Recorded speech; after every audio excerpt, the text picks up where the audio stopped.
The United States is moving closer to a confrontation with Iran. U.S. President Donald Trump has been briefed on a wide range of military and covert options as unrest inside Iran turns increasingly violent and deadly. BBC reports that, according to U.S. defense officials, long-range missile strikes remain on the table. But they are not the only option. Pentagon planners have also outlined cyber operations, psychological campaigns, and actions aimed at disrupting Iran's command structure and internal security networks. On Monday, Trump escalated pressure further, announcing a 25% tariff on goods from countries doing business with Iran, a move widely seen as a final economic warning before tougher action.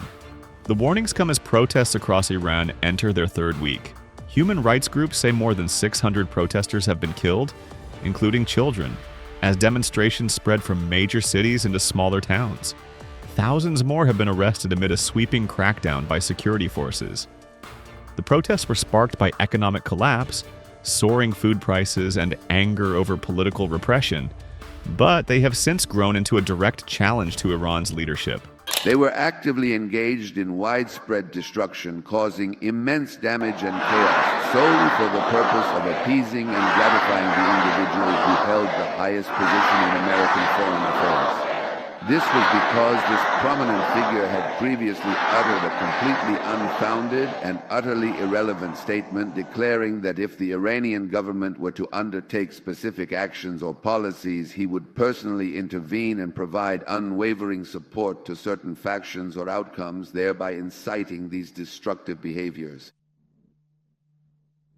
These disruptive rioters and genuinely harmful individuals, just because these disruptive rioters and truly harmful people within the country, their fervent hopes are entirely pinned on him. If he is indeed capable, then he should absolutely be allowed to fix his very own country.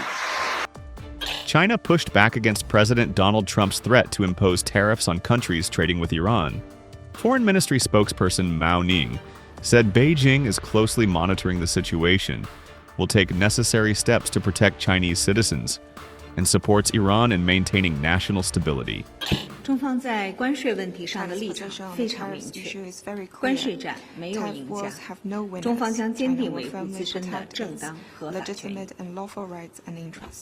中方希望并支持伊朗保持国家稳定。我们一贯反对干涉别国内政，反对在国际关系中使用或威胁使用武力。希望各方多做有利于中东和平稳定的事。 We hope that all sides can choose the course of actions conducive to peace and stability in the Middle East. President Trump has drawn a clear line.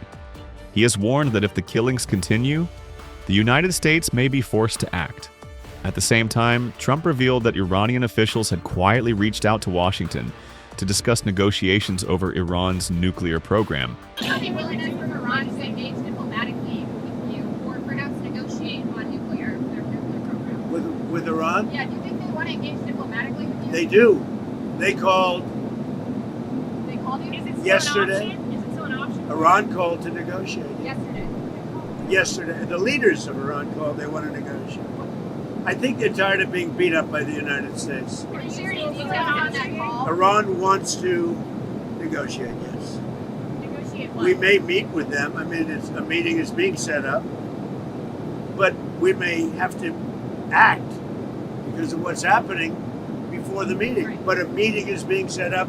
Iran called. They want to negotiate. Thank you very much, everybody. What are you going to do with Be these? careful. A lot of bumps. The White House says those private messages stand in sharp contrast to Tehran's public defiance. Airstrikes off the table in Iran, and does he believe there's a potential path to end the protests there without military action? Well, I think one thing President Trump is very good at is always keeping all of his options on the table. And airstrikes would be one of the many, many options that are on the table for the commander-in-chief. Diplomacy is always the first option for the president. He's told all of you last night that what you're hearing publicly from the Iranian regime is quite differently from the messages the administration is receiving privately. I think the president has an interest in exploring those messages. However, with that said, the president has shown he's unafraid to use military options if and when it's necessary, and nobody knows that better than Iran. Is Steve Witkoff talking to the Iranians at the moment? I understand that Steve Witkoff will continue to be a very important player in the diplomacy with respect to Iran. The State Department has urged Americans in Iran to leave immediately or prepare evacuation plans without U.S. assistance. With Iran's economy in free fall, protests spreading, Trump's next move could mark the final step before a military strike. What a nice grouping this is. This is really nice. Look at this. It's going to be very rough in about 10 minutes, so we'll have to go a little bit quickly. They just said very, very rough. Sir, on Iran, have they crossed your red line yet to trigger a response? They're starting to, it looks like, and there seem to be some people killed that aren't supposed to be killed. These are violent, if you call them leaders, I don't know if they're leaders or just they rule through violence. But we're looking at it very seriously. The military is looking at it, and we're looking at some very strong options. We'll make a determination. Which options have you been briefed on? Are you meeting with senior officials? I'm going to tell you the Are you meeting with your Am I senior going to officials? really, are you asking me to say what will they do, where will we attack, when, and at what angle will we attack from? Are you Who are you with? I'm with the U.S. White House TV pool. I'm wondering, are you being briefed on options? Network are you I'm with CNN, sir. Why don't you just say I'm with CNN? She says I'm with the White House pool. Yes. And I say, what? You're with CNN. You're with I'm with CNN, you're yes. with fake news. Iran Because said CNN is fake news. Iran Go ahead, said give me a question. Can I ask how you're balancing and how you're deciding your response, the balance between helping protesters versus hindering them? Because I imagine that's a delicate balance to strike. I mean, some of the protesters were killed through the stampeding. I mean, there's so many of them. And some were shot. We're getting a full report. I'm getting an hourly report, and we're going to make a determination. Sir, the son of the disposed Shah, and some military leaders are encouraging you to take action in Iran. Is that a serious option? And are those People have been shot, and we're looking at it. Are you going to send Starlink to Iran, sir, to help the people in the ground with the internet blackout for more than 72 hours? We're going to be talking about that. We may get the internet going, if that's Are possible. you talking to Musk We about may it? speak to Elon, because as you know, he's very good at that kind of thing. He's got a very good company. So we may speak to Elon Musk. And in fact, I'm going to call him as soon as I'm finished with you. Just quickly, Iran said that they would consider military and commercial bases as legitimate targets if you struck. Are you concerned about? If they do that, we'll consider things targets they wouldn't believe. If they do that, we will hit them at levels that they've never been hit before. They won't even believe it. Do you think I have options that are so strong. So I mean, if they did that, it'll be met with a very, very powerful force. Do you think Iran takes your threats seriously? I think so. Don't Yeah. you think so, CNN? Don't you think so? Wouldn't you say that they probably do at this point? After going through it for years with me, being hit, Soleimani, al-Baghdadi, the Iran nuclear threat wiped out, don't you think, and then you just had Venezuela, don't you think, she says, CNN, do you think they take your threat seriously? Wouldn't you say they do after all of the things we've done? What a stupid question. Go ahead. Are you coordinating with allies on the response to Iran?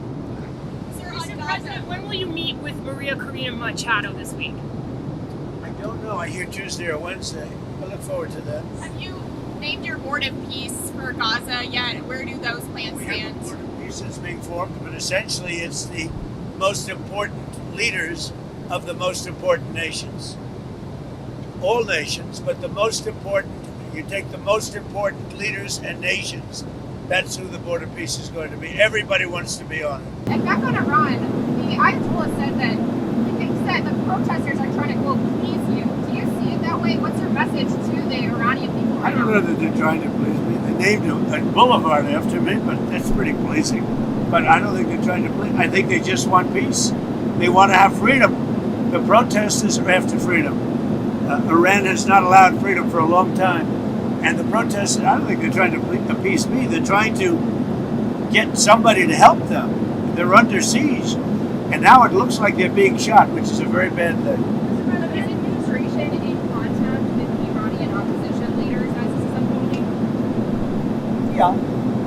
What's the message to them? Yeah. You're going to find out pretty soon.